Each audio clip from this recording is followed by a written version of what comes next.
Hello, hello, you most beautiful stars. Hello, hello. I am Courtney, host of Stars in the Morning Light. Hello, hello. This is Edgar Cayce Life Skills Study. As people start coming in, I will be communicating with the chat. I usually at least say hello. I'm going to kind of ask for a favor from those that come in. I am wondering if I'm louder with my mic or without my mic. I'm getting very, I don't know. So right now I'm talking without a mic. It is, I don't know. I don't know what to think about that. So normally, if you're new to this channel, hello, namaste, good to be with you. Edgar Cayce Life Skill Story is or study. Today we are in his bio. Hello, Lori. Lori just popped in. She said, how are the storms? So you will see I might have to damp myself off throughout all of this. Right now we're okay. And I am in northern Georgia. So it's not that we're not going to get stuff. Definitely by probably tonight, maybe in the middle of the night. But the winds, the winds start picking up this morning at some time. And honestly, I was just out there and I was like, because, I periodically will walk out. And I had, because when the wind started this morning, I was like, oh, I'm going to open up all the windows and let this air in. But now it's not just the wind, it's also the humidity. It's wet out there. I mean, it's not raining, but where I live in northern Georgia, Tennessee Valley area, the humidity and the wet is already a thing. And when there's a hurricane down yonder, it can become something. So I think we'll be fine. I'm sure the storms are gonna be here sometime tonight. But yeah, the winds are already picking up more and more, and the humidity is unreal, unreal, folks. Yeah, I mean, I grew up in Illinois, and we had humidity there. It's not like it's just different. It's so different here, and I hear from those who have traveled a lot in life that our weather here, and the greenery and the what you smell at the time of the changing of seasons and stuff. Somebody referenced that it was similar to like Costa Rica type weather. The scenery, the greenery, the humidity. So we are there. I guess there's two parts of the United States that their weather and location is similar to the rainforest, and the Tennessee Valley area is that the northern Georgia area is that. So it can become a thing when the winds start. So Lori, as you're listening to me and as others are walking in, oh, Lori said it's still beautiful. Yeah. I did not know, Lori, that when I first moved down here, I was working in a prison actually, and as a prison counselor, and they could care less about counseling any of those prisoners.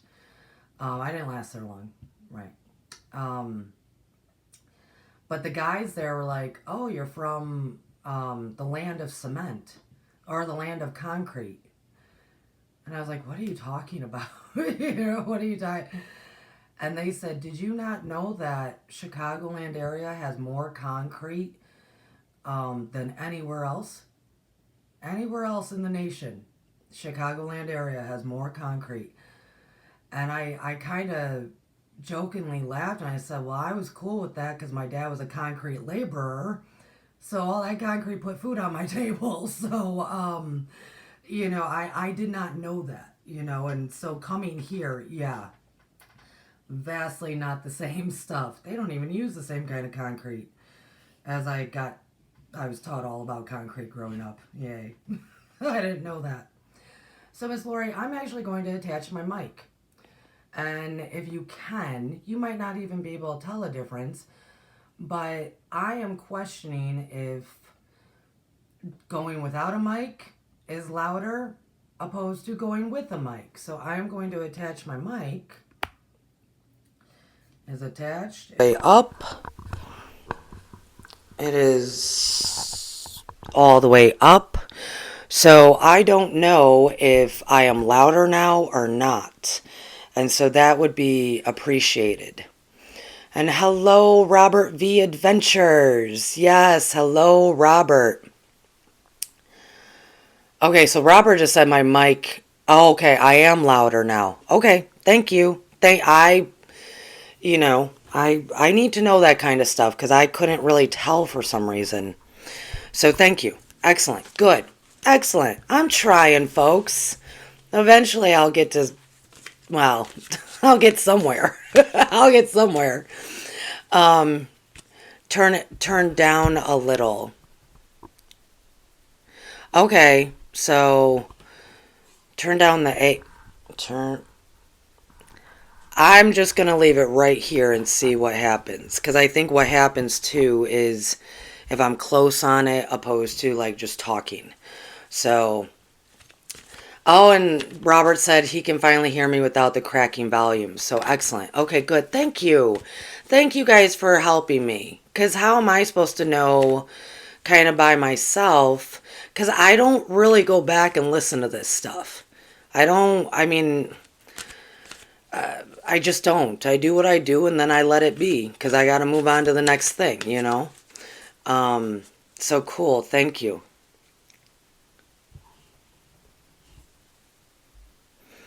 Okay. So, yeah. Okay, Lori asked, yeah, if it sounds better when you turn it down on your end, because I think I do want to keep it high for those who are hard of hearing. So that's good. Okay. All right. Thank you, everybody. Ooh, we are going to draw a card together. Today we're going through Edgar's bio. And it's pretty much when he meets his wife. But there's a lot of stuff in there because of who Edgar is that there's probably going to be a lot of discussion today. So we're going to draw a card for today out of the Sacred Geometry deck and kind of move on and see what the message for today is in a my deck is being very interesting. Very interesting. It wants me to do two. We're going to do two of them. And I also wanted to tell you that I only have one light on because of the humidity. I did not want all the lights on me because I'm going to be I'm going to be sweating regardless. So it actually wanted me to pick two cards.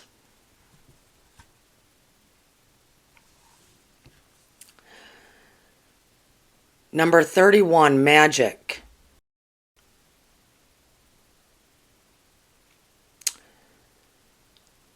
Okay. Oh. I'm watching myself buffer. Okay, I seem to be doing... It kind of stopped twice, guys. So we might not be able to get through this. I will see how well we do. You know what? I'm going to leave the cards for where it is. We've seen these before. It's magic. I'll hold them up quick. Magic. And just read them once. Because I want to get as far as I can with the Cayce stuff. In case, I don't know, maybe there's other winds coming.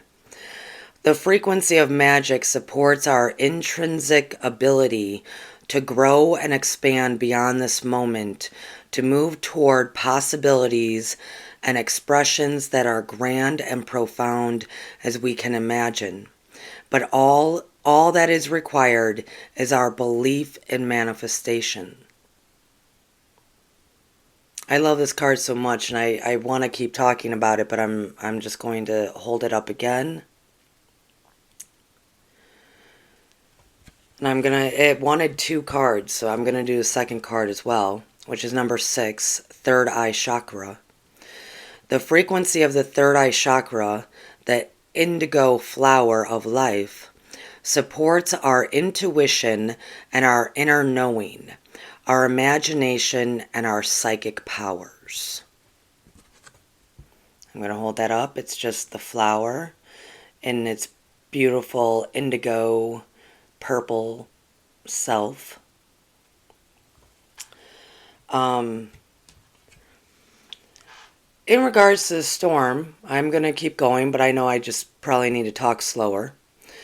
I do want to put it out there that I will be with lovely Robert V from Milky Way Soul Tribe this Saturday doing a benefit show, a live benefit show for those in Maui and Lahuna and areas, right?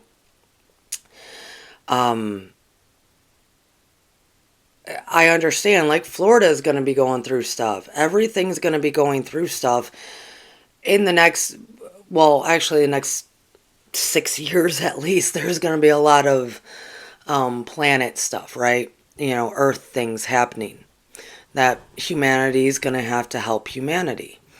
Here's the difference for me as to why would I choose helping the people on the islands opposed to there's going to be numerous natural disasters. Same as how, because of what we're seeing the government's not showing up. We're seeing organizations are not showing up. And I had someone pose to me last night. You know, they said, well, that's the same as when all that stuff happened in Indiana with the explosion, you know, the explosion and the gas and everything happening. Here's the biggest difference for me is when something happens here in the mainland,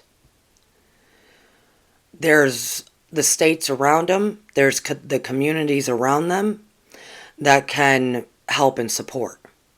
I know people that when Indiana was having issues, and Ohio and Indiana and all that area, that helped.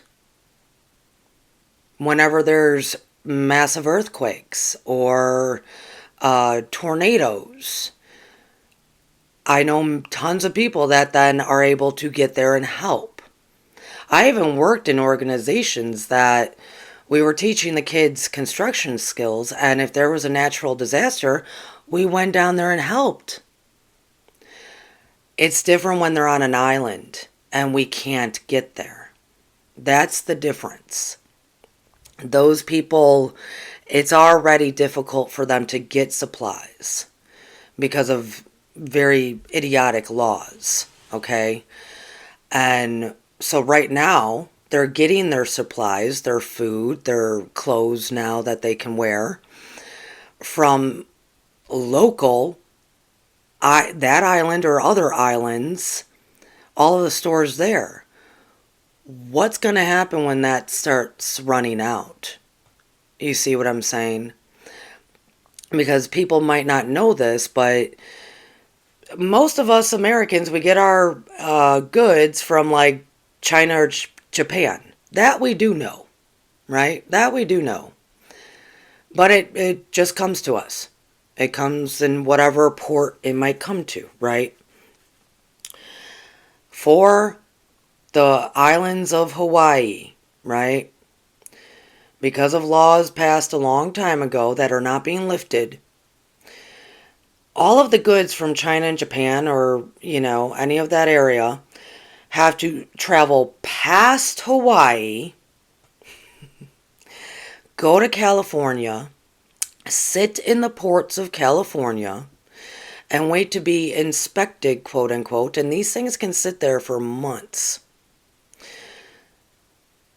and then finally go back to Hawaii. It's already difficult for them to get stuff. It's already extremely expensive because of this. Okay? This is a whole lot of the laws. When government officials talk about things, people ignore them because they don't know what the laws are. So we have issues with other countries too, and this is a part of our nation that this law bothers. I don't know if people know that we have laws set up that we can receive goods from Mexico, but we can't send goods to Mexico. Did people know that? Oh, yeah. So basically, we can just deplete them of everything, but we can't get anything to them. That's why their economies are the way they are. That's why some politicians, talk about these things, about breaking down these laws, getting rid of them to actually reboot their community, to enhance their culture and society there and give them economic opportunity instead of just basically exhausting them and treating them like garbage. There's a lot of things that people don't know. So anyways, that was a little tangent of mine that has nothing to do with Edgar Cayce. It is because, well, I do know the laws, and I know how difficult it makes life on many people. And right now, very, very, very little is happening for those in the islands. Very, very little. We're not even seeing big church organizations getting there. We're not seeing anything really happening. I mean, if this was the same thing and it happened down in like Haiti or the tropical islands down there, we've seen people show up. People aren't doing what they're supposed to do. So I'm going to throw together a quick benefit because I do have connections that can get these people their goods. I will never speak as to how I'm doing that, but we can. Every little bit counts. Every little bit counts. So I will be with Robert V on Saturday night, doing a live benefit for it. So thank you for listening to my rant there. I think it's difficult because for me personally because not just what's going on in Maui. It's because we're going into the politics season. We're going into this and that there will be a lot of people with many opinions that that haven't read the laws, don't know what's going on. And so for me that's a bit difficult. Do you know I took a paralegal class just so I could read law better? That's why. I mean, I read these things and I understand what they're saying. Yeah, I'm that kind of freak. I don't just ignore what's happening. I do action instead of a lot of lip service about it. So, going into Edgar, good to see you, Miss Chloe. Lori, thank you. Robert, I'm sure you might still be listening, but working at the same time, so I appreciate it. So we are about to meet Gertrude, Edgar's wife. Oh, so I have a question in the chat if you can donate after. Yes, I'm actually going to be running this for like 2 weeks. Probably because with the storms being local here, I'm probably going to start recording little videos for my social media about it like this weekend. I'll be with Robert on Saturday, basically starting like this Friday for 2 weeks. I will be collecting stuff to try, and like I said, I learned a long time ago. There's been times that I've had like $8 in my checking account. I mean, many times over. And even if I'm a hard worker, because that's what life is, right? And something tragic has happened, and it's always, donate somehow. And Brad and I accidentally for a couple of years were giving to the big organizations that money only goes to the top. I come from the nonprofit world, and yeah, that is money laundering like nobody's business. That is all political. That is all money laundering. When you get deep into that, holy, I don't work for that no more. Right. So, anyways, um, giving to those, it doesn't go anywhere. But there's been times I've had like $8 in my checking account. Something big has happened, and I go, and that feeling of like, oh, I want to help, but I only got like $8. Guys, in my logic and in my heart, I've gone, okay, I got to keep 5 there to hold my checking account. I'm going to keep $1 just in case, but I'm going to give 2. Because at the end of the day, that $2 is not going to save me. You see what I'm saying? And I do know, coming from nonprofit, coming from how money can provide, $2 is something. And so, like, in the case of me doing this, that would go towards helping me get it to where it needs to be. That could go towards, I'm going to have to put some cash money in there, so for people to pay for gas to get the products that will be sending, right? Because I don't know what the gas station situations are going to be like. You see what I'm saying? Like, any $2, $3, $5 still helps. It still helps,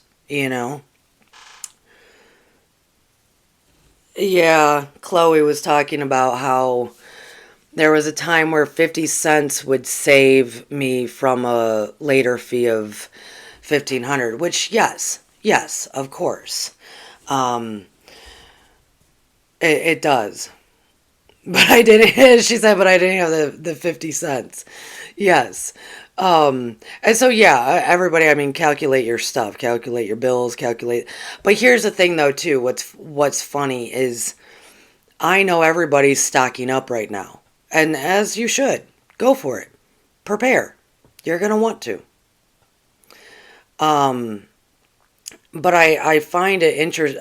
This is so not getting into Edgar Cayce. This is just a thing, I guess. What it Here's the thing about preparing, prep, and everybody's doing it right now. Which, yes, do it, please, please. I do know what's coming. So I get that, but people are preparing for what we view as like post-apocalyptic crazy stuff, right? Is it going to be that bad? No. Is there going to be massive shortage? Yes. But they're preparing as if it's post-apocalyptic type world. Like Y2K insanity, right? Here's the thing about that, and it is true. Let's say that were to happen. Let's just say that were to happen. Like, the whole king caboodle has gone straight to hell in a handbasket. This is nuclear bomb kind of crazy. We all, right? Which it's not, but let's say that were to happen. And you think you're great because you got all the stock you need for 3, 4, 5 years. You're good. That's ridiculous. It's ridiculous because, and I was taught this as a child, and as an adult, I'm understanding even more why. you'd be a sitting duck. You got to get on foot. There becomes a certain point that you have to, regardless of how much stock you have, you got to get on foot. So, and then now I can hear the argument of people that might be listening that says, oh no, I got guns. I got guns. I'm going to tell you, I was raised to believe that there will be a ton of guns, but bullets will be few and far between. So what the hell are you going to do with a gun? And that's a whole lot of what people will come to understand. Once you get down to your third bullet, you have to get on foot. So you're not going to be able to lug all this stock that you have. You're not going to be able to bring it with you. So I don't believe we're there yet, folks. I really don't. But I know that kind of thing is in people's minds. I know it is. So instead of stocking down, learn how to live on foot. You see what I'm saying? If you got enough to get you through 3-4 months or so, and things haven't kind of lightened up a little bit for us, well, and it's still, hell has risen, you got to get on foot, folks. I mean, you got to do it even before those months, unless you have more weaponry. But so I'm just saying that it's the reality. So because I know people that their entire basement is full of stuff, and I've just turned to them and go, okay, and what are you gonna do when those bullets run out? And you still have all this stuff. Yeah, can you maybe use it for bartering? That's only going to go so far by the time they realize you ain't got no bullets. You see what I'm saying? Like, people, it's safer on foot. Always has been. Safer on foot. Anyways, so the reason why I bring that up, learn how to live off the land. If you can do anything, do that.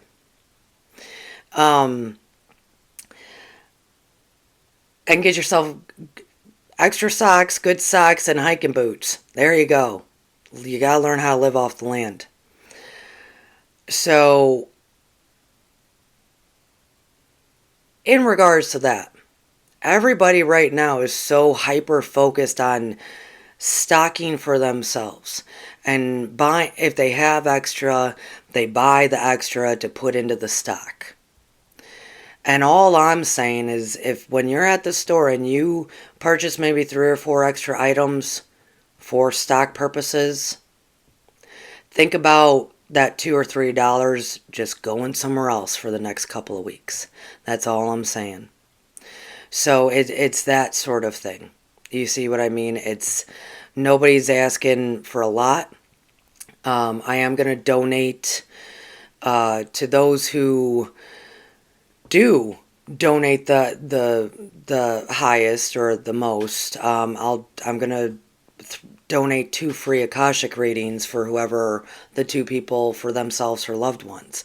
But that's because this is going across the board to all viewers, all people. So it's those who can do that. Those who can do $3-4, do that, right? Because one last can of food or one last bag of whatever is not going to affect if the world goes to hell as much as people might think, because if it goes that bad, we gotta get on foot anyways. So, anyways, geez, that went on for a long time.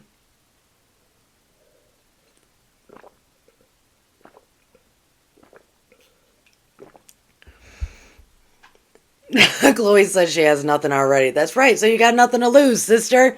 You can only gain then.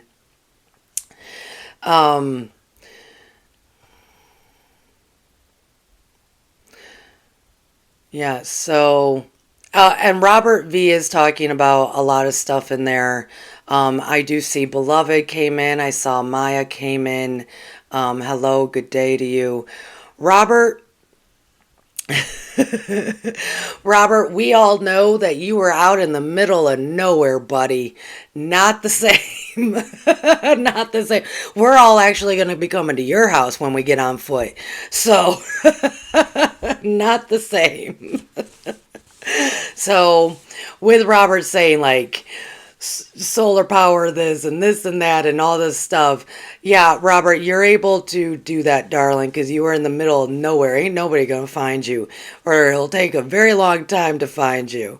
So I'll be like, we gotta get to Montana. Chloe, you get to me. We'll get to, we'll just start, everybody will meet in the middle, and then we'll head up to Robert's. That's how we'll have to do this. Everybody meets in the middle. We'll then head up to Roberts, and then Robert will be like, "Shit, I didn't plan for everybody." Oh, we're picking on you, Robert. Oh, we're picking on you. Okay, so let's get into Edgar. And ladies and gentlemen, if you have never been here before, that was a very long communication about helping humanity taking care of humanity, which is where we're going in the end. It's where we're headed to. There's just going to be massive bumps getting us there. Sometimes people have to be pushed into it to understand you help your fellow man, which is like mind-boggling to me. So we were talking about that. So if you're a new listener, this is a very tight, lovely community here, and we know many of us, so we were having a good time. All right, folks. So we're meeting Gertrude, Edgar's wife. All right. So remember, he's working in the bookstore. He's going to a lot of the revivals. He's being more known for understanding the Bible vastly in depth than most other people. He's enjoying himself. And remember, he's in like this city now. Whoa, city life. Young man, city life. He's loving it. He's doing great. He's making semi-decent money. He was making like $10 a week, or $10 a month. Excuse me. $10 a month at the bookstore, which I know we can't wrap our heads around. But back then, semi-okay money, right? Enough to help his family, enough to take care of some stuff. So one day, Ethel Duke, who knew him from Beverly, that knew him when he was younger, she knows him, right? We want to just remind everybody that where he came from, he was referred to as the freak. Knew him, he was known around town. Same as how his father was known around town as being the drunken, chauvinistic, horrible human being.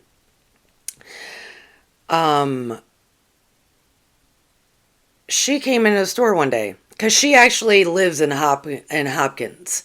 I think she got married or something, so now she's also living there.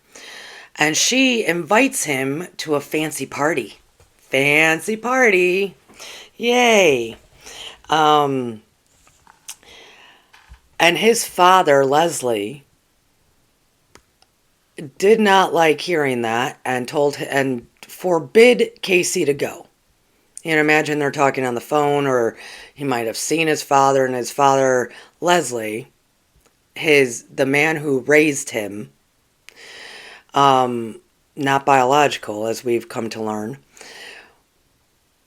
did not want him doing that. And it was mostly because his father was very conservative in his views.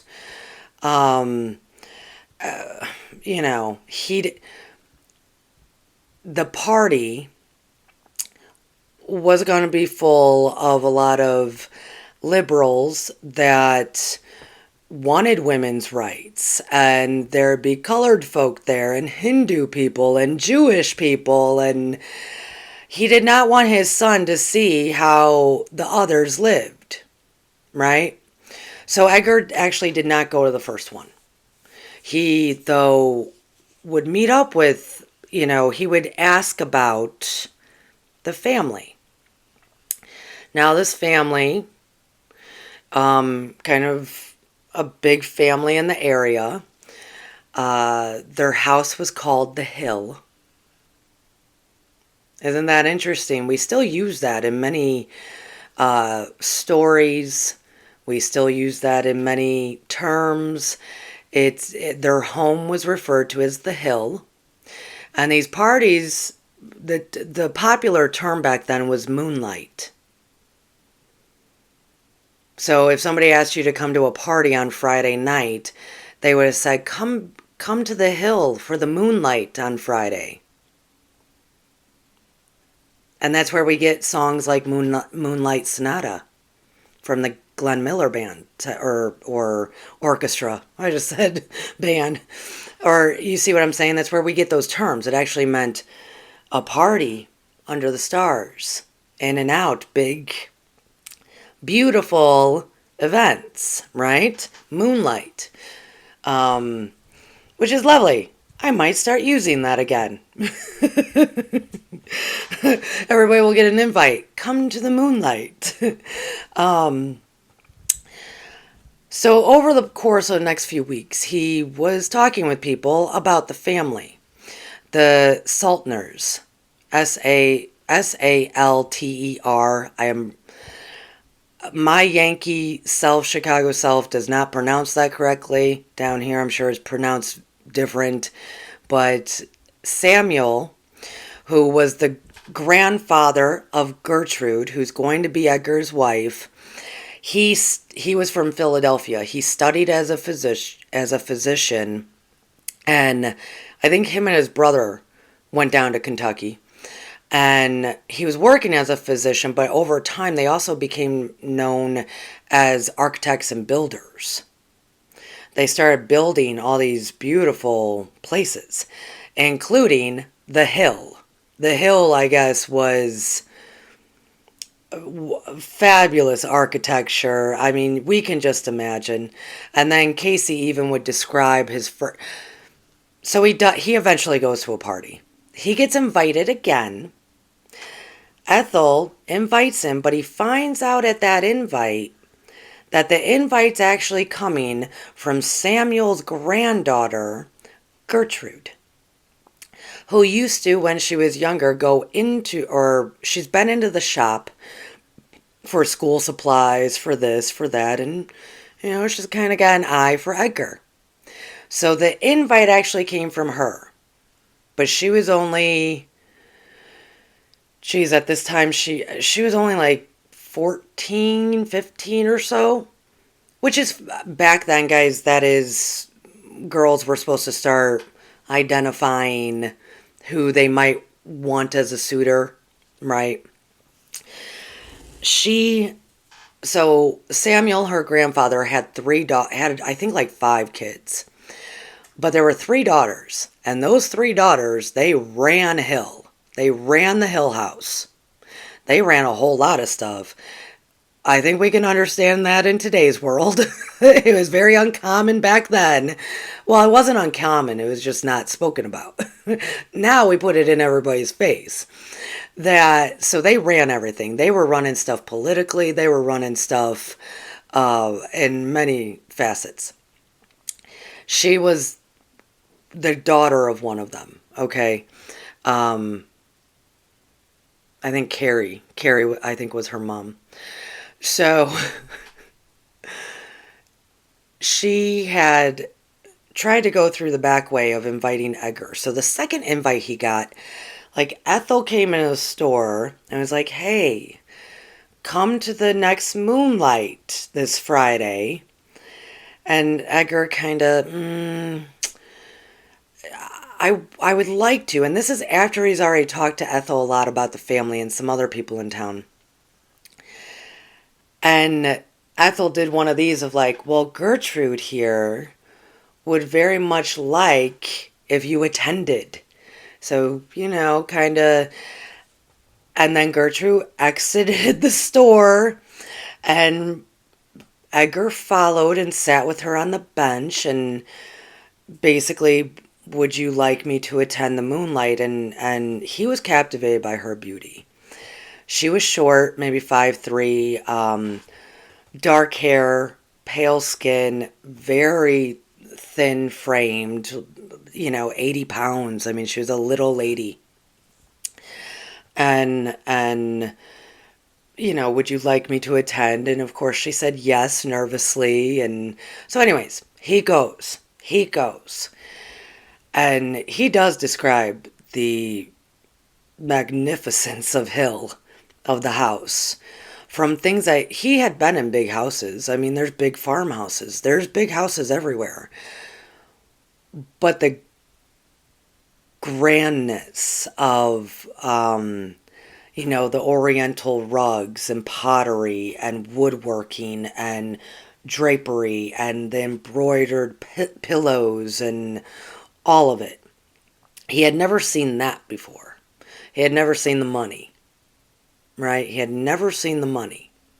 Not like that. He is a good old tobacco farm boy. So.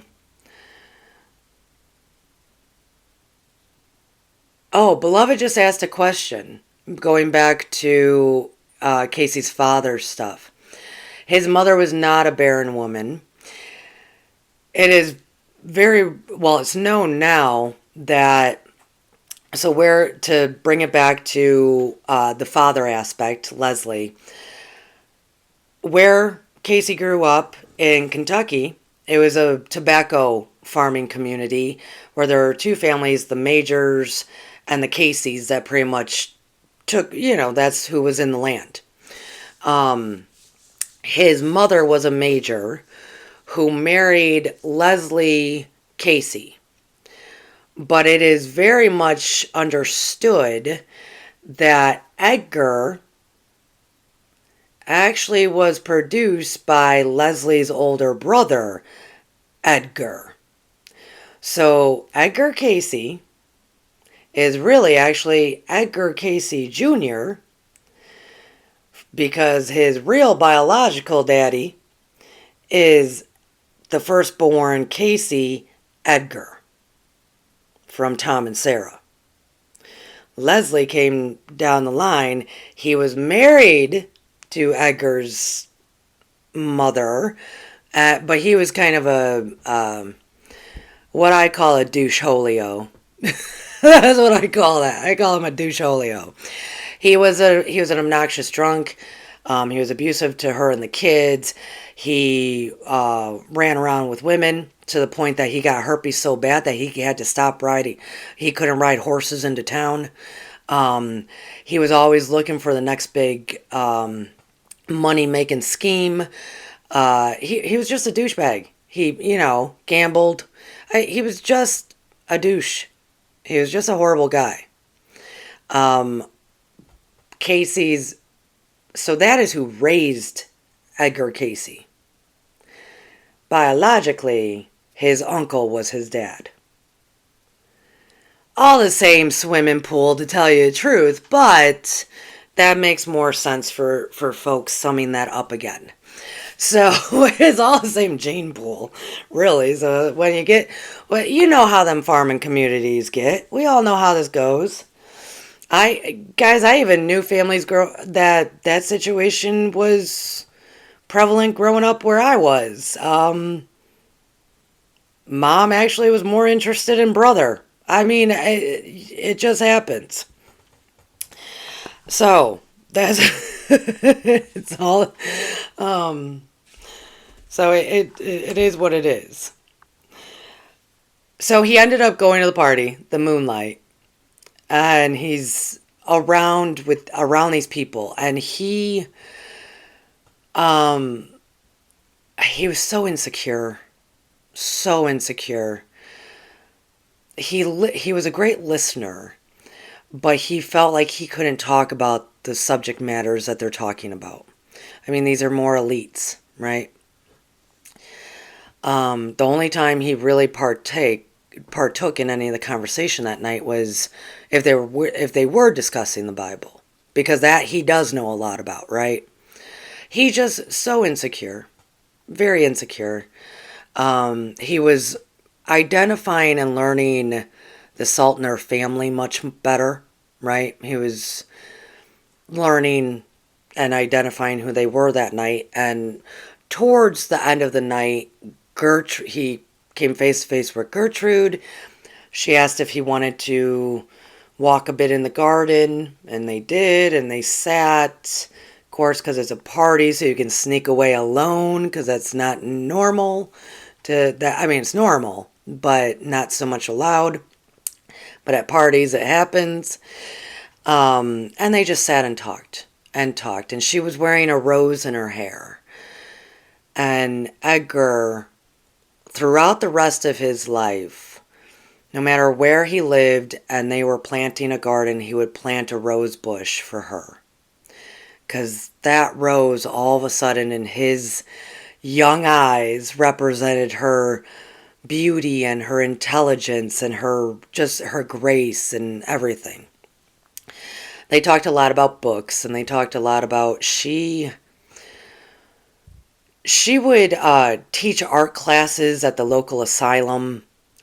She was really into art, really good at art. Maybe not great at like languages and stuff like that, but she was an avid reader. Quiet.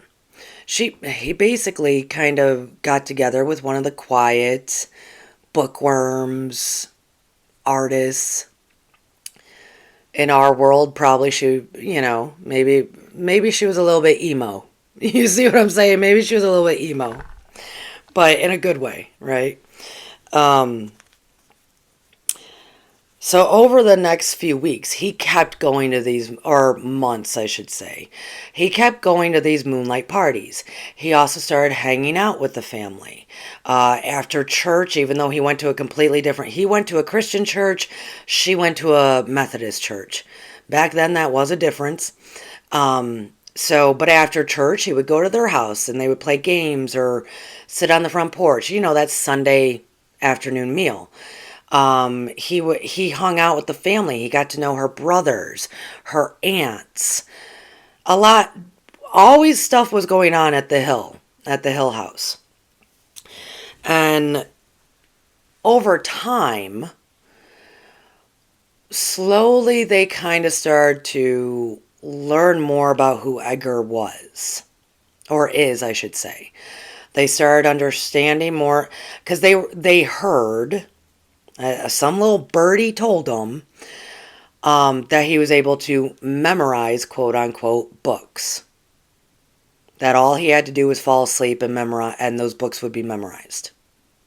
They found that fascinating. Then some other little stuff would come out, like one of the brothers one day went, took a deck of cards and would see if Cayce could read them, without seeing them, right? Telepathic stuff, right? Psychic stuff. Can he see what card it's going to be? And he nailed every single one of them. Things like that. So the family was actually really... the family was they were fascinated. That's the good word for it. They were fascinated. But this is also when in the North, which they still have a lot of contacts in the North, because the grandfather is originally from Philadelphia. His daughters are the gossip. They got connections in the North, the South. They are everywhere, right? His sons went into the architecture building business, kind of focused on that. They are hearing and learning of all this spiritualism movement happening in the North. Remember, this is what this all is about, is bringing what was the spiritualist movement 100 years forward. So the Sauter sisters, Gertrude's aunts, are hearing about this movement that is slowly trickling down into the South, called the spiritualism movement, where people are having seances, people are talking to psychics, people are fascinating stuff, right? Fascinating.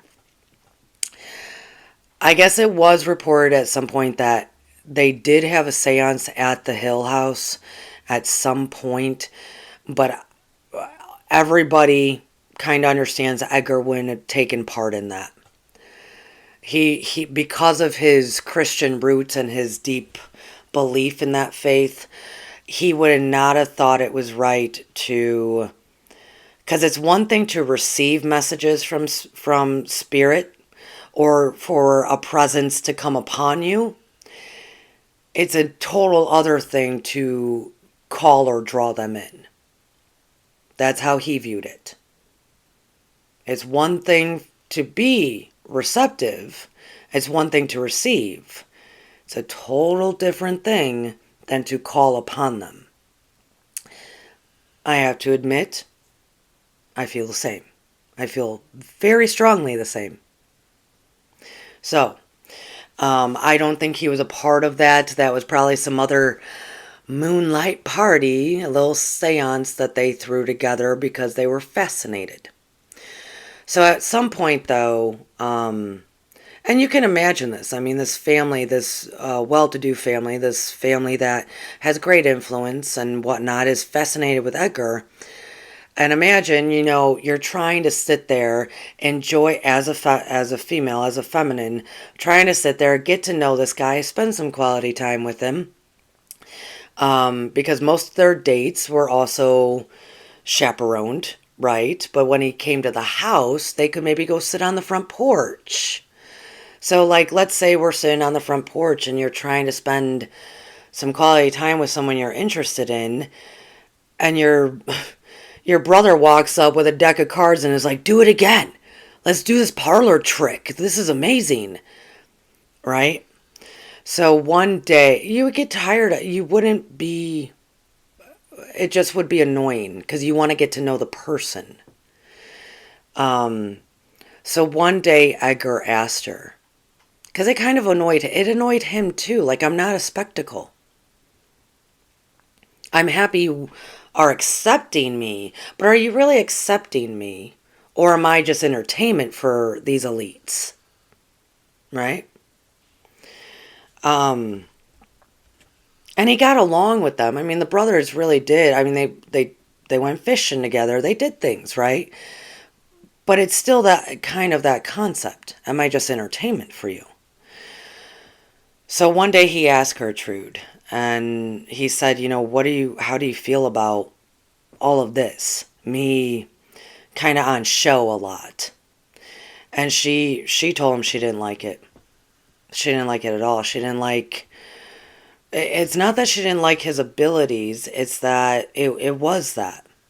And she cared about who he was. She'd rather talk about books and art and who he is and his past than these random, skills that he has.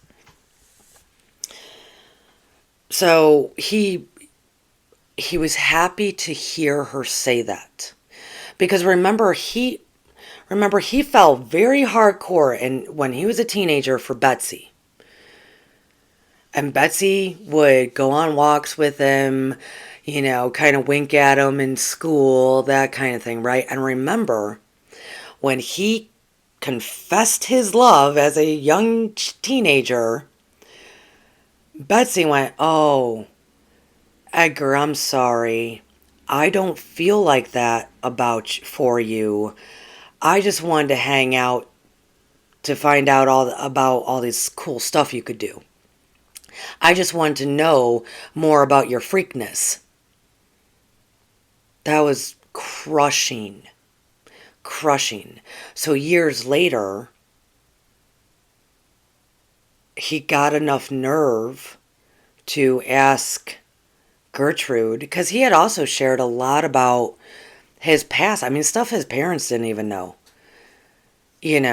From all the entities that he would meet, all the different dreams, all the this, all the that, all the things that he apparently can do.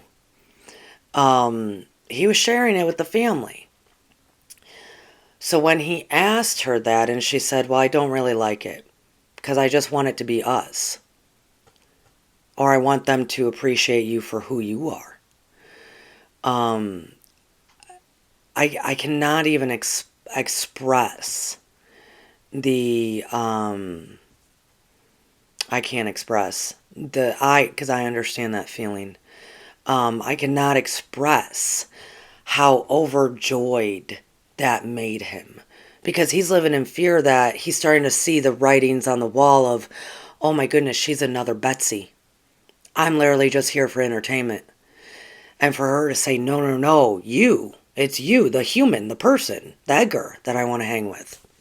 So I know we all can understand this, but someone with gifts that are being exposed, right? That is by far, it's huge. It's so huge. So huge. You know, I'm actually, let me speak about that for a moment, because in these bio ones, I tend to talk about my life, my personal life. Where I grew up in Waukegan, Illinois, Walktown. A lot of people there knew that I was different. Let's say that I was different, right? My husband, though, he did not grow up where I grew up. Actually, to the point that this is nothing against my mother-in-law or anything like that. I didn't even know this until we're well married. My mother-in-law, when she grew up, kind of like Gertrude's grandfather or the women at Hill House, I guess my mother-in-law, who grew up out in Washington State, the locals referred to where she lived as Snob Hill. I did not know this. I had met her. I mean, I've only maybe been in person with her maybe 5 times. But I did not know this when we met, right? I did not know this until way later. Very similar, right? I mean, Hill House is always Hill House, or Hill whatever is always going to be the hill, right? That no matter where you go, because they go upwards. That's why you get all the stories of those who live high in the sky looking down on others, right? I did not know this. And apparently it meant nothing to my husband, who was also the quiet artist. He is an artist. He's a phenomenal artist, right? Phenomenal artist. That we connected on books and art and that kind of thing, right? He's an artist and a musician by love and trade. But he's a forklift driver right now. So, I did not know this stuff. When I did come to know it, though, whoa, scary. Whoa, scary. Scary, scary, because I don't come from that at all. I don't understand. There were so many things that started to identify for me, like, oh, this is not my culture, right? This is not my kind of communication or whatnot. That then it terrified me that they would learn that I was different. Because I did not think that they would be receptive to it. And who knows, they still, to tell you the truth, they still don't know about all of it. They don't. Because I don't need to expose myself that way. But I'm not afraid of it anymore because they know I'm with my husband because we love each other, right? They know we're together for many reasons. But that fear is grand.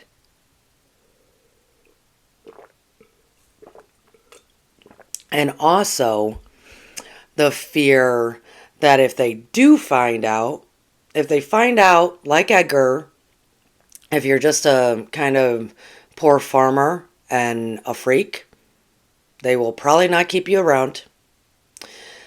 For me, the fear of a poor girl from the ghetto who's also a freak, they might not keep me around. It was scary. It was very scary. I that still goes on today, right? That's still a thing of today. So, in a lot of respects, and it used to be, of course, it's kind of odd because he Edgar also felt like, well, he wasn't going to be good enough for this family and for Gertrude. And I think the family understood. They knew Gertrude and that this was well enough, and they were trying to be progressive at the time, right? So he did. He proposed. He proposed. So do know, guys, that is that's still very in people. The freaks and the nerds, yes. The freaks and geeks, yes. The freaks and straights, yes. Exactly. Yep. Yep. That's what Beloved said in the chat. It's definitely, we reference it now as, different sides of the tracks, right? Very Pretty in Pink type of situation. Very Pretty in Pink. If you all remember that movie, Pretty in Pink, very much like that. It still exists today. It is what it is. But today's much more open to all of this, to all of it, to being a freak, right? To, well, do they have potential to do good in life? A lot of people are looking at the potential of things, which is great. Which is great. Oh, and hello, Mark. Good to see you. Good to see you. Oh, okay. And Beloved just said I was almost pretty in pink. Oh, you're probably pretty in pink now. Everybody's pretty in pink. But there were also some concerns. So he proposed, and she, man, such a female thing. She did not give him a yes right away. She said, I will think about it for 5 days. That poor guy. That poor guy. She said, come back on the 5th day. And poor Edgar rode his bike in the rain. I swear, she probably knew a big storm was coming. Rode his bike up the hill in a rain to go find out what her answer was going to be. Oh, gee, it does sound romantic though, right? Could you imagine this being a movie of his life? And that scene, he has to go find out if she says yes. And she did. She said yes. Yeah. Those romantic gestures don't happen too much anymore. Or if somebody asks you to marry them, it's either a yes or a no in the spot. You don't normally give somebody, well, in 5 days I will answer. So they got engaged. I believe I have it written down, the summer of 1897. But it also then got postponed. By the way, know that he's a 20-year-old man and she's a 17-year-old. So only 3 years difference.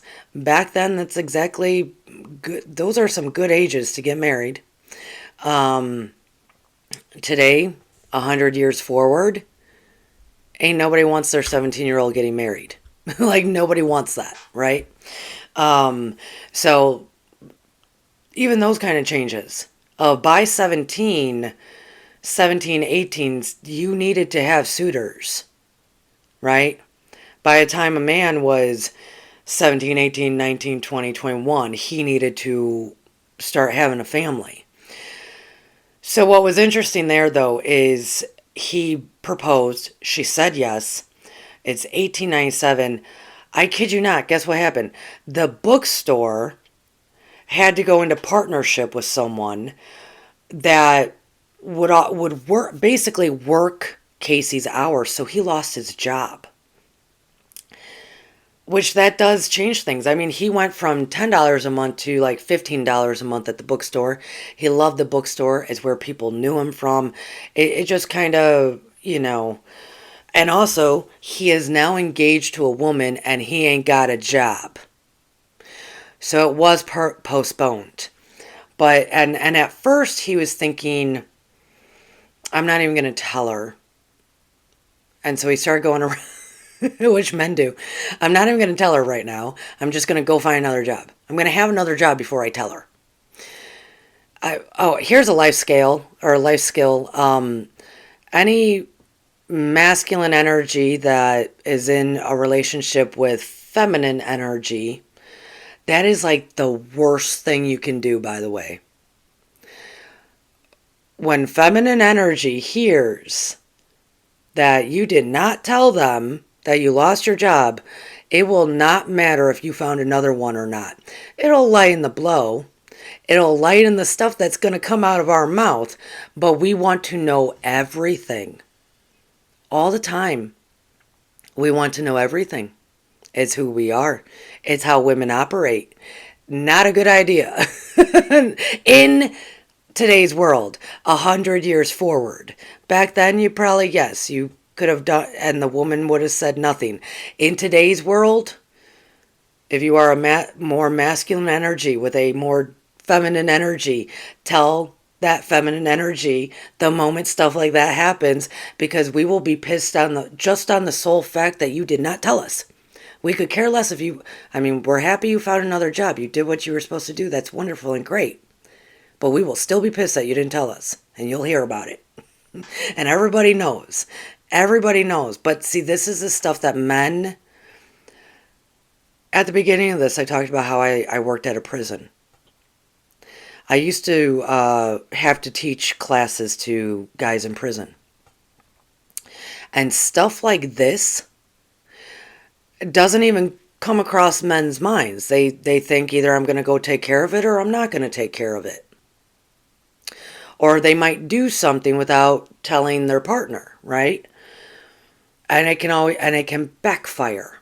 And for guys that are in prison and are looking to come out, little things like that, when it backfires and it turns into a little bit of an argument, and then everything that you've ever done comes out, and now it's a bad thing, and now you're driving away pissed, and you might go, relapse, which then that's not part of your parole, that kind of thing. It's because it started with just tell her. Just tell her. She can regroup. She'll be okay with it, but just tell her. Because we take everything that is not spoken, and if it's something, we'll take it as you were lying about it. And maybe not even lying, but in cases like that, like you are now out of prison and you're trying to rebuild your life, you gotta tell her everything. Everything. Right. Because she'll see it as, right, distrust. And so, men, just tell us. I still have to remind my husband nonstop, just tell me.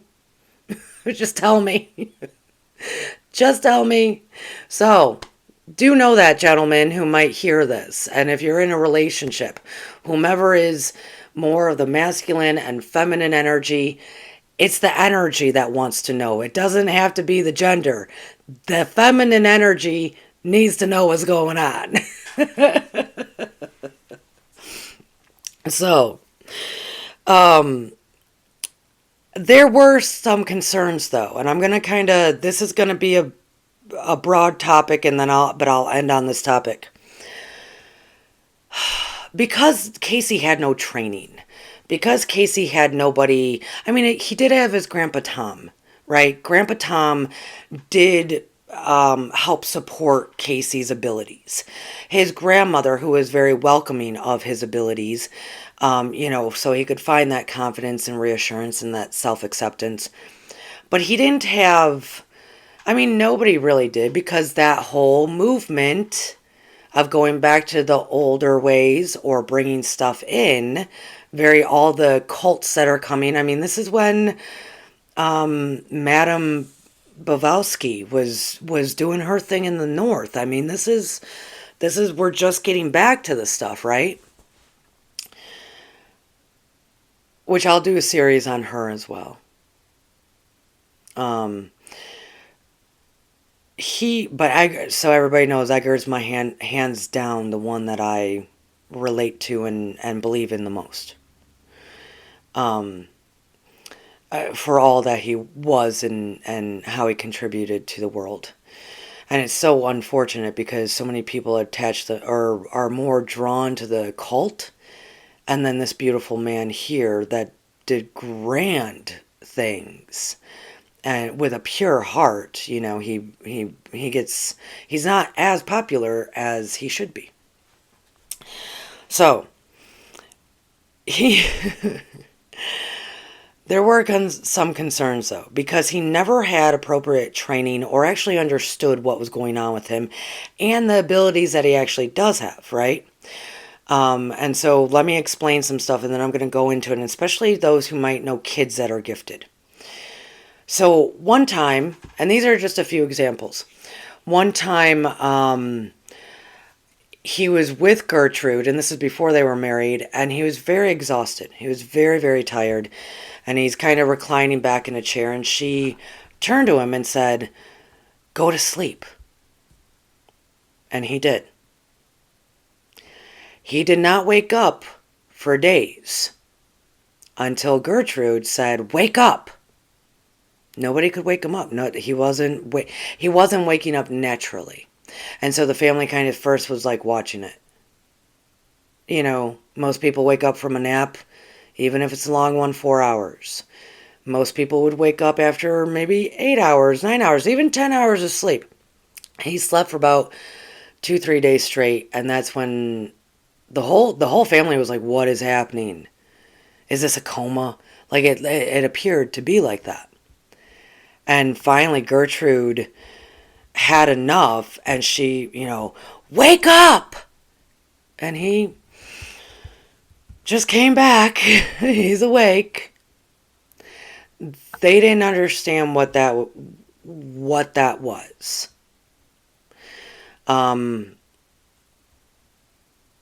I guess before I go into the second example, I'm going to, in my household, we call that the crash. We call that the crash. I've had it since I was a child. My mother, when I was a child, if I came home from school and I fell asleep, she would let me sleep and sleep and sleep, and then I would even skip dinner. She would not be able to wake me for dinner. And then my dad would carry me up to the bed, and she would call me into school the next day because she'd be like, "Oh, Courtney's having the crash." She would call me into school the next day, and I would sleep all day. All day. That night, she would kind of groggily wake me enough to spoon feed me some food. I know this sounds really odd, guys. I'll get into it. She would kind of, you need some soup in you. You need some, drink this down. You need some water. She would have a straw for me to, and I'm not really coherent. I'm kind of, my eyes are still closed, but we just got used to it. We knew what to do, okay? I would then sleep the following day, and she would call me into school. By that night, she would have my dad pick me up and move me to the living room couch. And she would try to slowly, gently wake me up there because I needed food. I did need to eat, right? So she would try to gently wake me up there, and if she couldn't wake me up, they would put the stereo on. And keep turning the volume up. I eventually would usually wake up enough to be able to eat a meal, and I'm coherent enough, but I'm still wobbly, right? I'm still, like, I'm not really present, but I'm feeding myself, right, enough. And then she'd say, okay, Courtney, go back to bed, but you are going to school in the morning, depending how bad of a degree it was. So it could be either up to, because even back then, if your kid was absent for 3 days, you have to get a doctor's note. So the most I would be called out of school is 3 days. I have the potential to sleep for 4. I have that potential. Sometimes, if I'm not here, or even friends, like Courtney's gone silent, just you don't see me, it's because the crash is happening. Now, as an adult, though, I've had to learn as an adult to balance my life, and that's why I also have Brad, because Brad, he'll see it. He'll see either he'll see it in me, or I will start identifying it myself, and I'll say, Brad, I have to stop working. I have to stop doing stuff because I feel the crash is coming. I feel the crash is coming. And if I can't stop myself, he then will be like, you need to stop. I see the crash is coming. Because nobody can afford to just stop for, and there was one time that I was going through so much that I couldn't afford to just stop and sleep for 4 days. That it turned into, I had to leave my job because my body would not wake up for weeks. That is a mental complete exhaustion breakdown. This is not the same as what we call a crash. To the point of my husband, when we first got together, he didn't really understand what was going on either.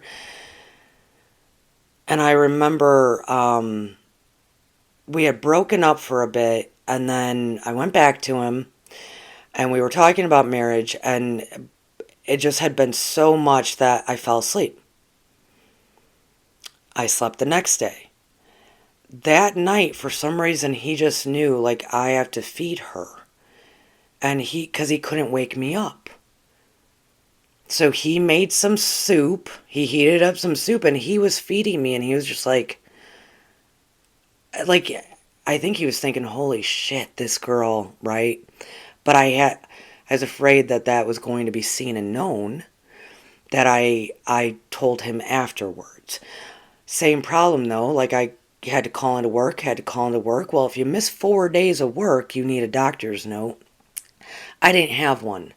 So I just had to kind of roll with whatever punishments, right?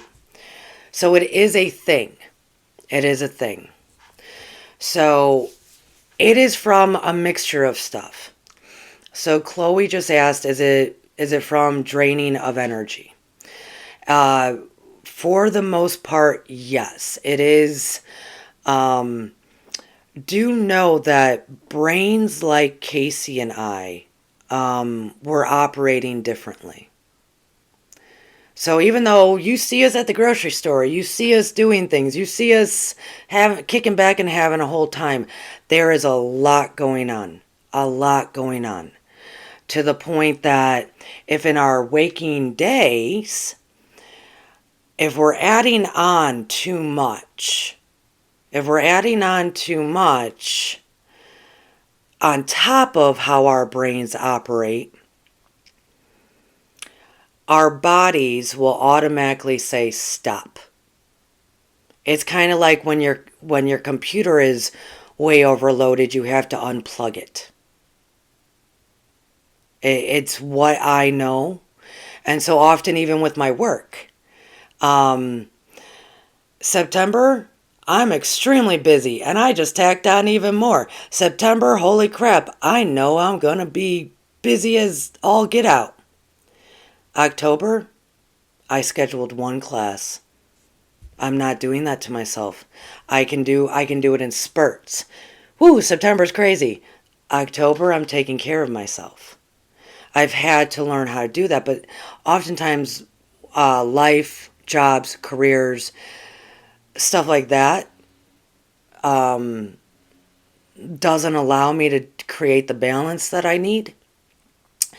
So, and this is also why this is one of the reasons why we chose never to have kids.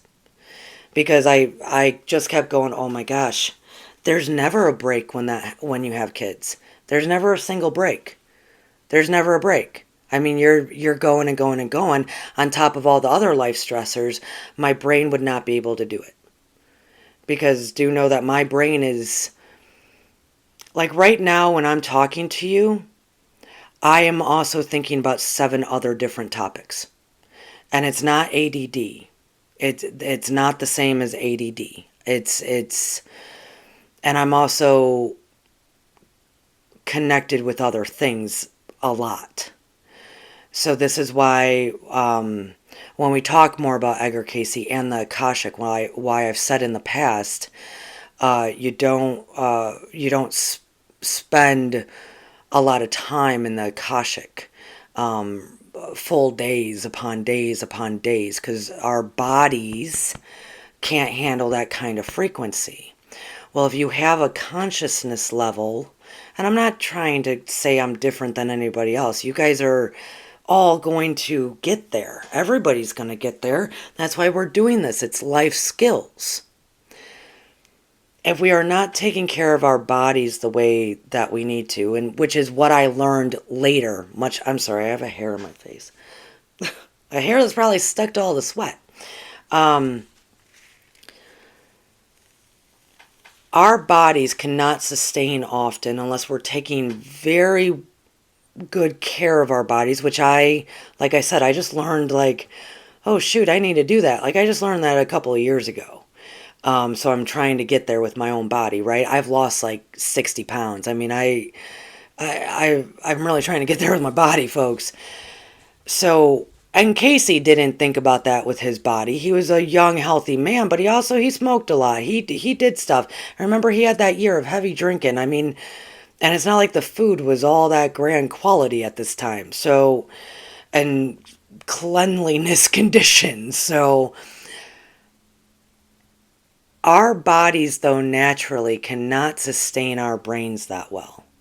It is what it is. When you're holding a higher frequency all the time, it's not just Akashic frequency, it's all the time frequency. And let's say you do have to go out and do stuff and you're trying to hide that, or you're trying to keep it, not present. You're trying to focus on the mundane 3D existence. It actually takes a lot of toll on the body. So the bodies we just fall asleep. We fall asleep. It is really for our bodies, not so much our minds. And it's often to release, too, all the things that concern people like myself. I have the potential as an adult, I know this, and so I have to do a lot of self-talk, but my husband also catches me if I'm not taking care of myself. I can handle all the 3D stuff, handle all the teaching, handle all of this, all of that, handle going to the Akashic, handle everything, while also obsessing about how to save the world. That kind of thing. I mean, I know I can't save the world, but that sort of stuff. There is always at least a 7 is usually my number, a minimum of things that I'm thinking about at once. And for days upon days upon days. So, and if something moves in, something goes, so I have to take care of my body, because it can't sustain the energy levels. It can't sustain even the gift of sight that he told him about. The gift of the playing with the decks of cards. I mean, guys, I did the same thing. I used it wrong in my young adult years. I mean, I was really good at poker. I was taught all of the standard poker games, 5-card stud, this and that. I was taught that from all of the standard and the old school ones too, like Dime Store and good old ones, right? 7 card split. I mean, I was taught that from ages 5, 6, and 7 from my family. By the time I was 8, I was taught Hold'em. And I played Hold'em my whole life. Well, until I got married because Brad didn't play cards. And in my early 20s, because I could see through the cards, and actually somebody caught me doing that at a game, but it was kind of a game amongst friends, so it was, whatever. They just started putting their hands over the deck. Assholes, I started losing. Anyways, that is how I paid rent. When I was like, whenever I needed to, when I probably drank my rent money away, like when I was in college, I would find games and use my abilities in the wrong way. Those kind of minds are operating and constantly operating. Constantly operating. And when we sleep, this is also the thing too. When we actually sleep, and it's not a meditative state, which is what Cayce was doing when he was going to the records, when we actually sleep, very rarely do we dream unless we need to get a message. I mean, we're probably dreaming, but we can get into a very deep...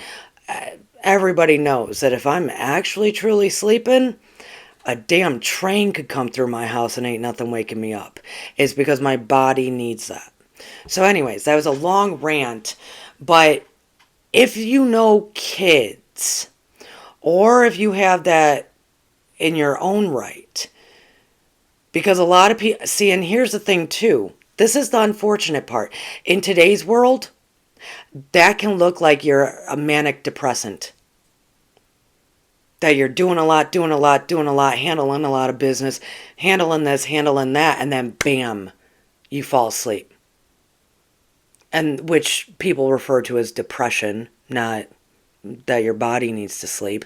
Very few doctors of today's world talk about old school mental breakdowns, which is really your body and brain just go to sleep for a long time.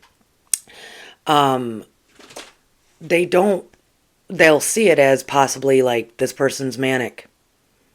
They're doing and going and they're handling all this stuff and they're handling all the stress and they're doing and they're going and they're handling all sorts of stuff. They're a great person to hang out with. And then all of a sudden they disappear and they're in bed. To the outside world, that looks very manic depressant. It's because nobody knows about what's going on with their brain. My parents never took it so much that way. They never took it that way because they knew of the gifts I had. So we're going to talk about what happened to Cayce. Again, that made the family nervous, okay? Let's talk about something else that he would do. If his energy, his anger, let's say anger, if his anger was high, things would happen to him or around him. So one night, like, this is an example, and there's examples. He starts yelling and stuff starts flying off the shelves. That kind of thing. He starts yelling and a huge gust of wind comes out of nowhere and blows everything off. Unfortunately, fire could happen. There were at least 4 different times that if he was very high anger, somewhere fire was going to spark around him. To the point that one time he pretty much gave his family a whole lot of... He was at some like church function and he got home and he had a buddy with him. And he had told his buddy, hey, you can crash in my room with me, Well, by the time he got home, he did not know that, like, a bunch of the Cayce family was also visiting and took his room from him. He was pissed. He started screaming about, I am the one that financially takes care of you. That is not just my bedroom, blah, blah, blah. I mean, he's just losing it. Really on his father, Leslie, who basically told him, you and your friend are shit out of luck. He lost it on his father. Well, his friend, throughout the yelling, screaming that Edgar was doing, and I think his father and him got into it a bit, right? His friend just kind of snuck off and left. Probably decided to just walk to wherever he needed to be, or sleep outside, who knows.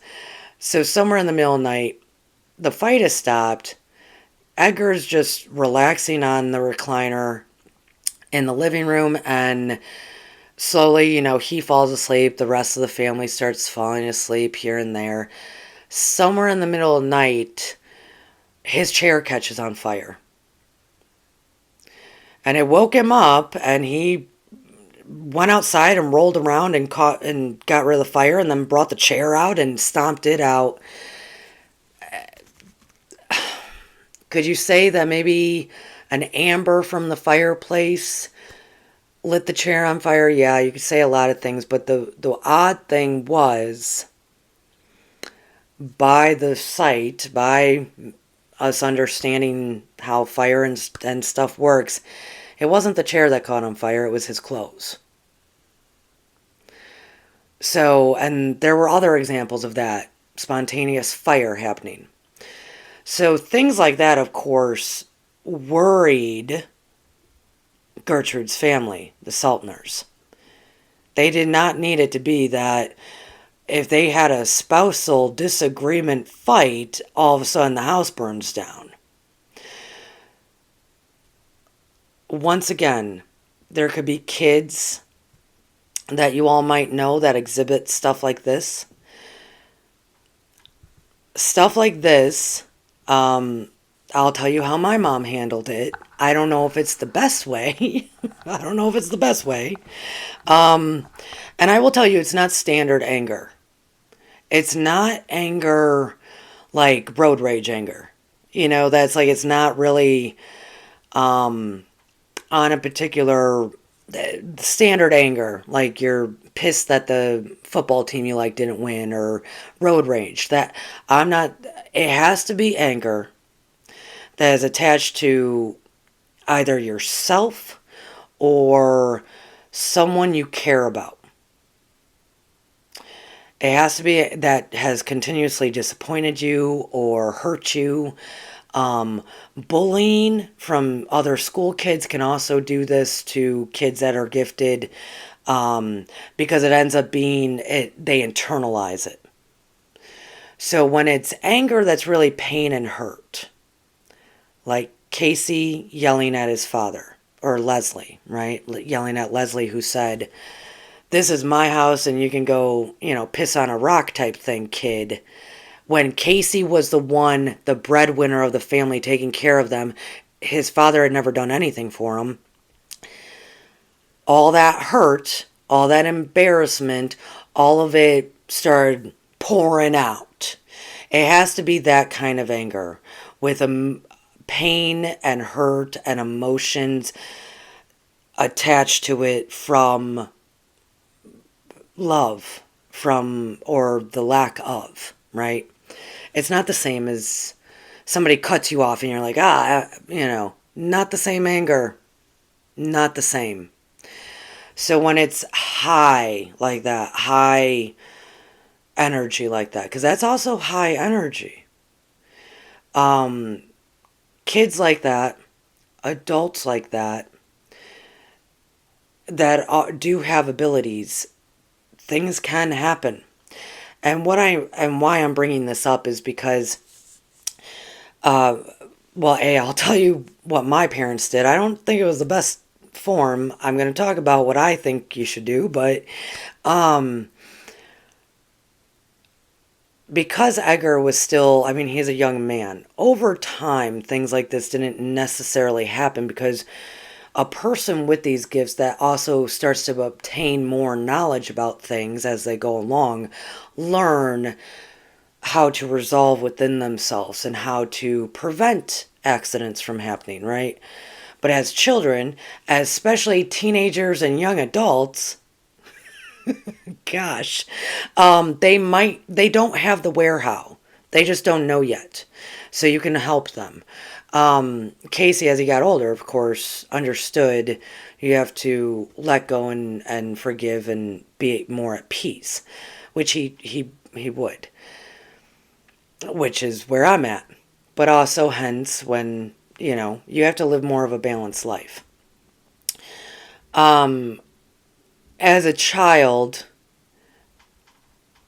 my mom, because I would do the same things. I mean, she'll still tell you how if I started screaming, because I had a severe, I was probably a little bit worse because I had a severe anger issue, and it was a very different time. I mean, Cayce grew up in a time period that you didn't yell at your parents, you didn't this, you didn't that, so he wasn't really exerting or expressing those heavy, intense energy of anger, passionate anger, until he was older, because back then you wouldn't allow your kids to do anything like that.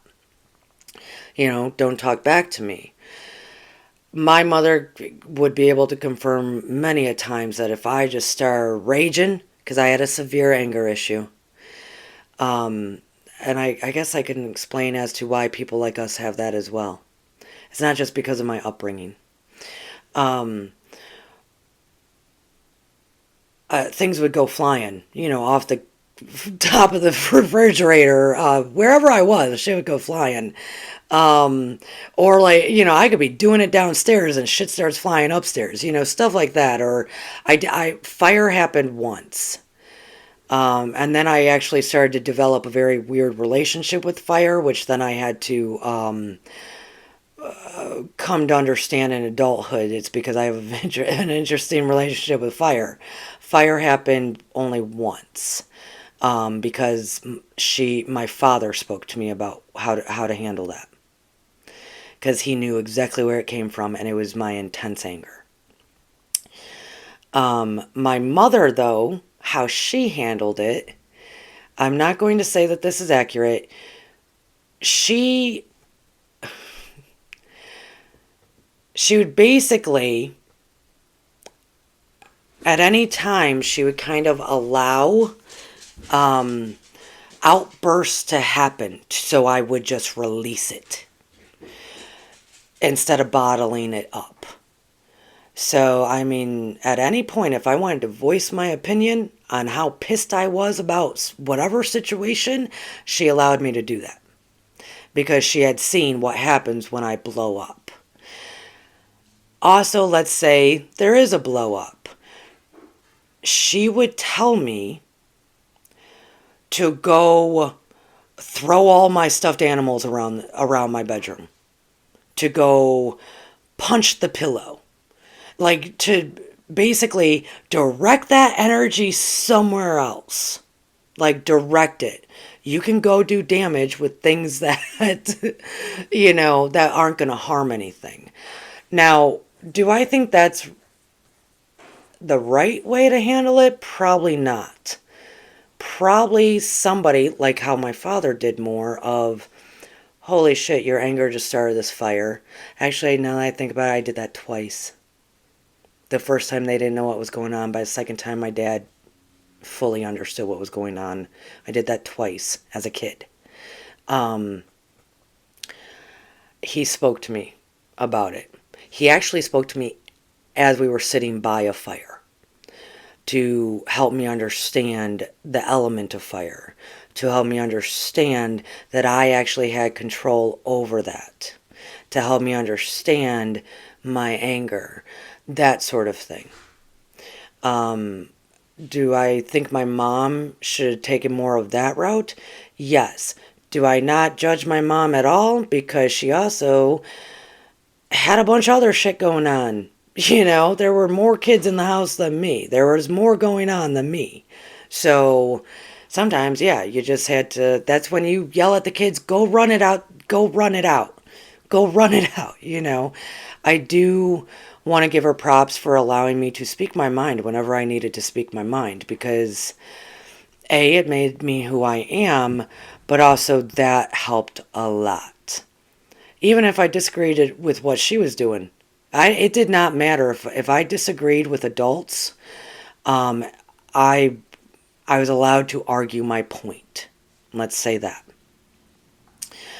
Um, People like Edgar and I, you gotta think, guys, we see things very differently. So we're also going to feel differently. It's going to pain us more. Take a family member. Take a family member, and I'm going to shut the door for a moment.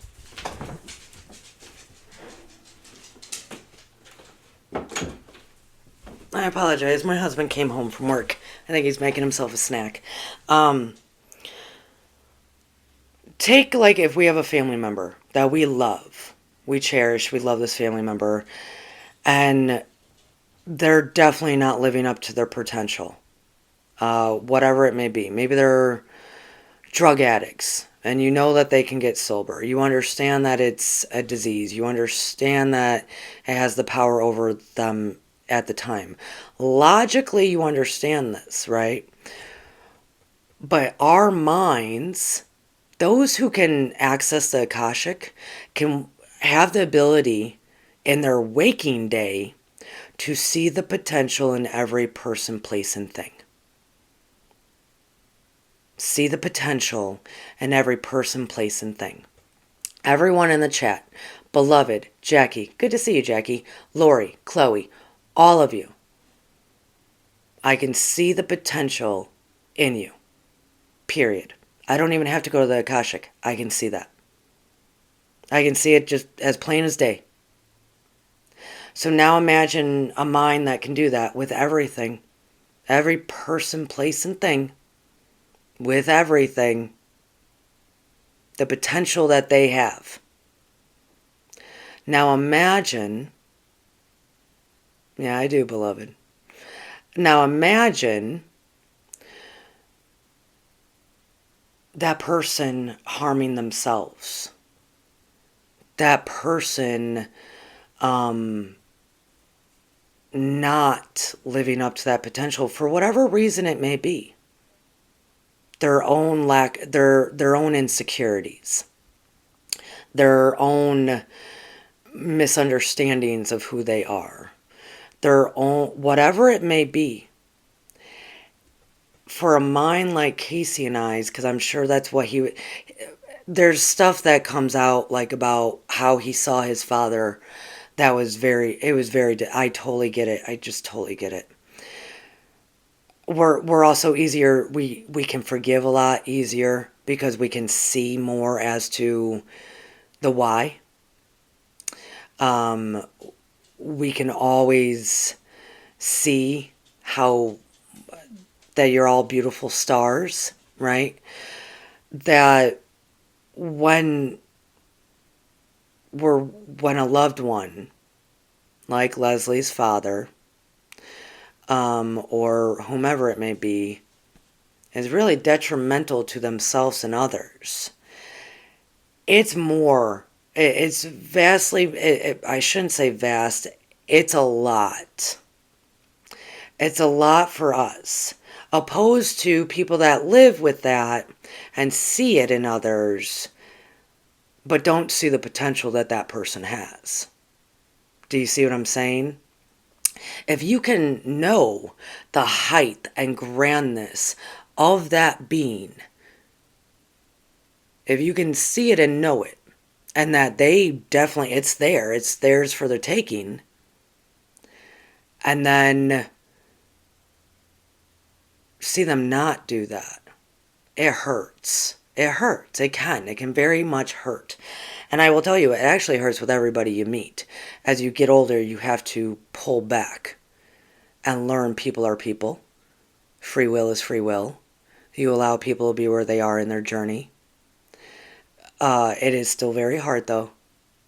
Because you just want to, Cayce, you just want to help them get to that potential.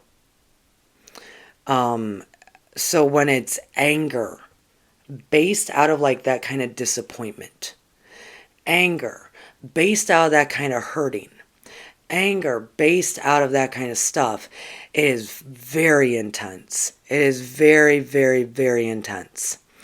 So Edgar was also doing stuff like that because he hadn't learned, he had no coping, he didn't have coping skills yet. Was he more of a soft, gentler man anyways? Yes.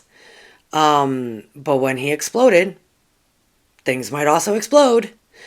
So we'll talk more about that. But so with kids, or if you have this issue, if you have this issue, I guess to bring it forward for me, I have a vastly different relationship with fire now, so I don't worry about starting things on fire because I do control it. As far as like kinetic stuff flying around, that's not really how I use it. Will a storm possibly roll through? Yes. That's a different thing that I do now in life. And it's usually because I'm containing the fire inside of me and I have to call in a storm because you got to cool me down. Or it can get dangerous if you don't. Anyways, that's different. Let's talk about kids. Let's talk about kids. Personally, I think allowing the young kids to express themselves, but also still having the authority of, okay, I see your opinion, but we're going to do it this way. Allowing kids to talk through. If they are, the reason I'm saying this is if they are exhibiting that kind of abilities and gifts, at least in that moment, before they shut themselves down, which most people do at some point, usually around the 8 years age-ish, 7, 8, is when people, kids don't know that they're making the decision to shut it down. Yeah, quick, hose her down, exactly. Sorry, I was laughing about Beloved's comment in the kids that are exhibiting this stuff, they are already operating in a higher consciousness frequency. So you can talk to them. Don't handle them like children. Talk to them about what they're angry about. Talk to them about if there can and will be a resolve. Everybody wants resolves, no matter what age they are. Also, healthier outlets. I didn't have many outlets. Physically, yes, kids need to get out and do stuff, right? Healthier outlets of self-expression. It could be art, music, what have you, right? But the main thing, because what tends to happen, and I have clients like this, guys, that their parents figured out that it was something to do, like that fire, that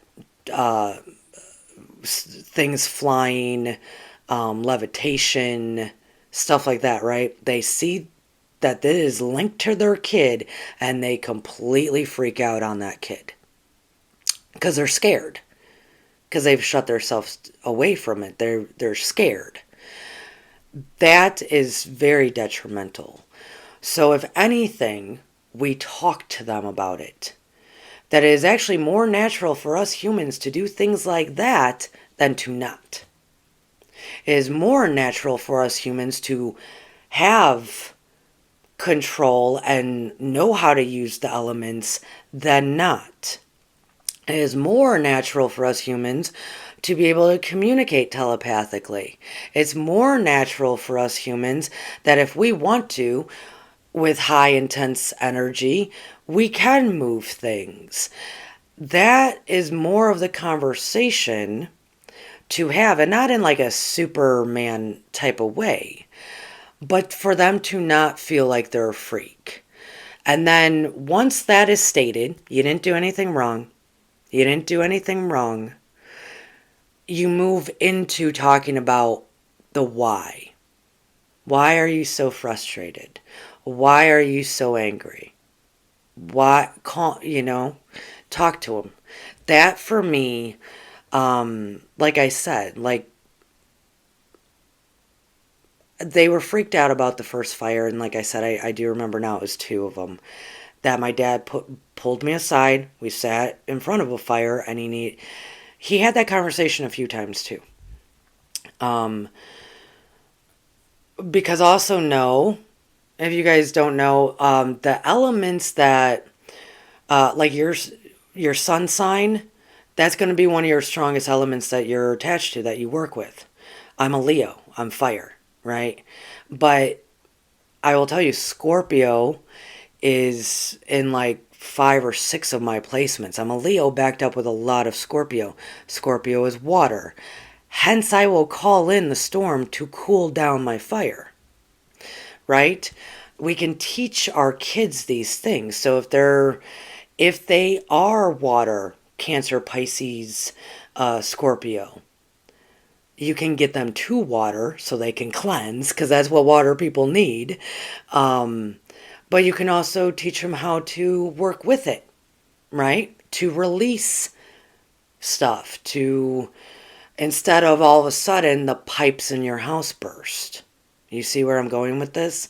All of a sudden, something with your water system's not working. So, that kind of thing. So, to have a more open conversation, we tend to not do that because we think these children that are exhibiting these gifts can't have that conversation because they're not going to understand, because they're not old enough to understand. That is completely false. Take what we've said about Cayce numerous times. When he was a child, adults that normally hated being around kids would have him around because he could speak and comprehend like an adult. He was also that child that would go up to random adults to talk to him about clearly how he was perceiving them, right? He would go up to him and say, "How are you actually doing? We can have a mature conversation here as like a 6-year-old. Let me know how you're feeling." Adult, they can have those conversations. They can have them hands down. The only time that it starts to flip is by the time you would be having those conversations, you'd be able to have those conversations anyways. So it doesn't matter if they're 3, 4, 5. You can have these conversations. The younger the age, just the gentler you are with it. Right? For like a 7-year-old that might have done something, threw plates around the room unexpectedly. You don't yell at them, but you can say, "Hey, this happened because you're capable of doing this." Normal, adult language. Now, a 3-year-old, you can say, "It's okay. It's okay. Some kids are able to do this, and you seem to be one of them." You can still talk to them with adult words, just a bit gentler. That's it. That's it, just a bit gentler. So, I just wanted to throw that out there because this is a life skills. This is a, how do we handle if I have these abilities and if you have these abilities, or you're about to start learning that you do. We take care of our anger. We heal. We forgive. We heal. We forgive. We release in whatever ways we need to. Mine is really physical. I will chop down a damn tree before I burn my house down unexpectedly. Does that make sense? So we as adults, we control and we communicate with the person, and we handle ourselves. So I just wanted to put that out there because this is life skill stuff, and we're going to have a lot of gifted kids being born. Grandparents, parents, a lot of gifted kids. Us ourselves will be gifted. And so if you also have a kid that, wow, has just slept for 2 days, that also you might question if they're gifted. They're not, nothing's wrong with them. They used up all their energy. Their body is exhausted because the brain is running through energy faster than anything. It is not the same as ADD.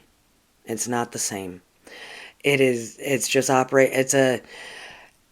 you know, if your body's is like a Windows 7, but your brain is a Windows 25, which I don't even think we've gotten to yet, the two are not going to be compatible, and you got to unplug it once in a while. So, oh, it was good talking with you guys. We are going to get back to this. We're going to back to his bio. We're going to learn more as to what how the relationship proceeded with him losing the job. He did get another job, though. I'll leave with that. This is how this works, folks. This is so, man, I'm the same type of. All these places were like, no, we can't hire you. We don't have, we already have enough workers or whatever it is. He ended up in the shoe department somewhere, some shoe store. And the boss wasn't even around. And some guy walked up asking for service. And Cayce just went to it. He just went to it and started and sold the man some shoes. The next day, Cayce showed up. And the boss realized what was happening. Like, that guy who took care of customers all afternoon doesn't work here. And so the boss was there, and Cayce walked in. And he goes, you don't work here. You don't work here. And I am going to quote this because this is fun. This is Cayce's exact words.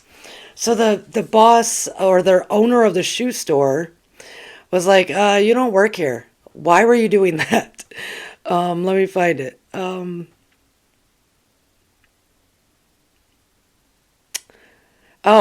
This is how Edgar explained why he was there, or what happened. Quoted, somebody asked me for something and I just gave it to him. Oh my God, the simplicity in that. Somebody asked me for something and I just gave it to him. He answered that to the owner of the shop, and the owner of the shop basically went, okay, go to the bank and go get some till money and come back, you've got a job. So he's working in the shoe store. Because it was that simple for him. He was standing there to hopefully meet the owner, the boss. And in the meantime, somebody came up and asked him about some shoes. So he found them the shoes. And probably when he was doing that, somebody came up and asked him another question about shoes. So he went and found those shoes for them. He kept just doing it because somebody asked for help. Hold on to this, because there is a big plus and a big minus to that, and it took me 38 years to come to grips with how to handle that, on how to handle when everything in your body, mind, and spirit says, somebody asked for help, so I helped. Took me 38 years to understand how to have that as your reasoning naturally within you. So we will get back to that, folks. But he is working at the bookstore, and he will end up marrying Gertrude. So we will be together again. And thank you. This has been a very long video because we've had so much, not just Edgar Cayce, but we had a lot at the beginning about the live benefit show on Milky Way Soul Tribe on Saturday night to help the folks out in Maui. So tune in there. Milky Way Soul Tribe, and I appreciate everyone who came in the chat. Lori, thank you for being my moderator. Chloe, Beloved Abstract, Jackie J, thank you everybody for showing up. I guess I'll see you on the flip side. Enjoy. Ciao.